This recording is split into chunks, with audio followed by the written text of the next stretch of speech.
Pangalan mo? MG. OMG. Taga saan po si OMG?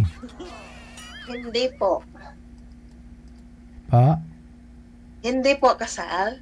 Ah, Ano po? bungol. Taga saan po kayo?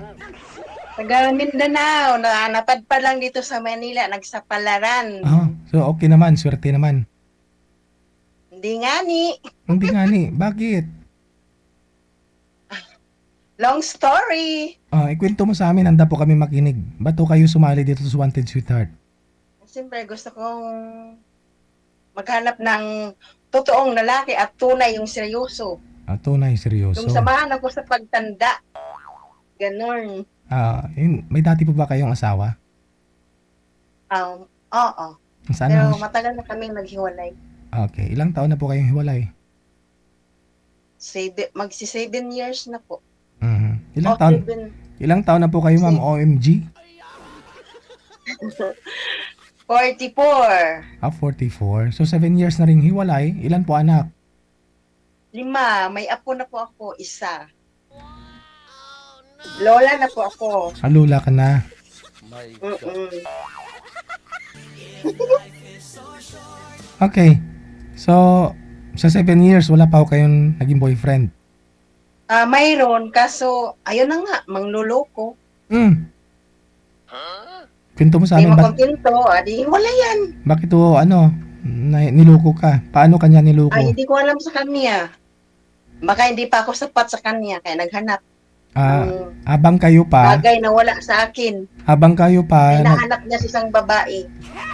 bungol man. Siguro wala sa akin yung hinahanap niya sa isang babae, kaya ganun. Saan po ba kayo? Saan po ba kayo that time? Sa Tagaytay po. Hindi, ibig ko sabihin, yung jowa mo, nagsasama kayo sa isang bubong? Ay, hindi. Ay, yung ano lang, pag nag-diop, ayun lang. Ganun. Pag di off, nagkikita po kayo. Opo. Nag-ano kayo? Nagdi-date. Opo, Okay. nag-date. So tapos, once a month lang po ba yung day off mo? So bitin mo siguro sa isang busy sa isang buwan. Opo, sir. Oo, yun siguro kaya naghanap siya ng iba. So nahuli mo, nalaman mo. Po? Nalaman nyo po na ganun. Opo, nalaman ko po. Ilang beses ko na nahuli, pero tawad-tawad, pero naubos na yung pasensya ko. Okay. Ano po ba yung status nun? Ano po yun na separated din? Single dad din yun, sir. Oo. Kasal po ba kayo sa dati nyo? Hindi rin. Hindi rin. Saan ka po ngayon? Dito sa Maynila? Nasa Tagaytay po.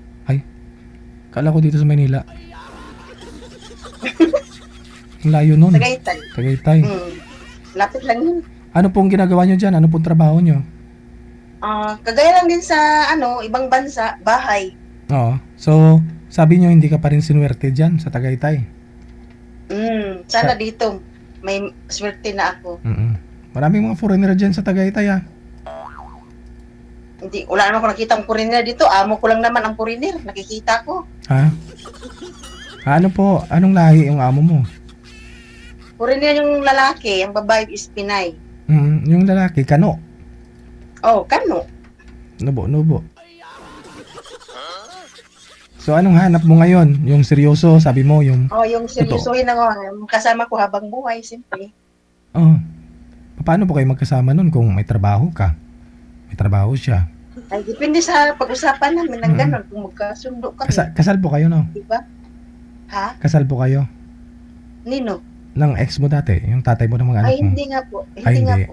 Okay, sige. So, hanap nyo po yung makakasama mo habang buhay, yung papakasalan ka? Yes po. Yun. Okay. Karanas man lang. Sige.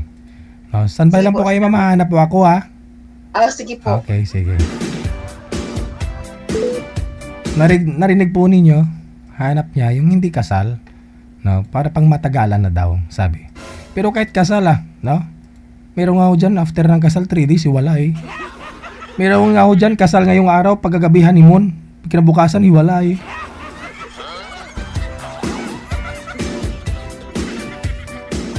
No? Dahil po sa mga iba't ibang rason, no?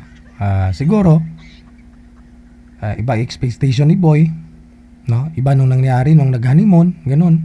Akala niya patayo, yun pala pahalang.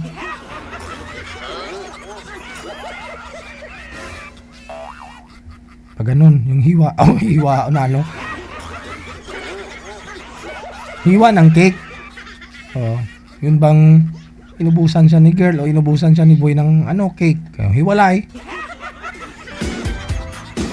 O nag-away doon dahil doon sa mga regalo, sa pera. Ganun. Parang sa pelikula lang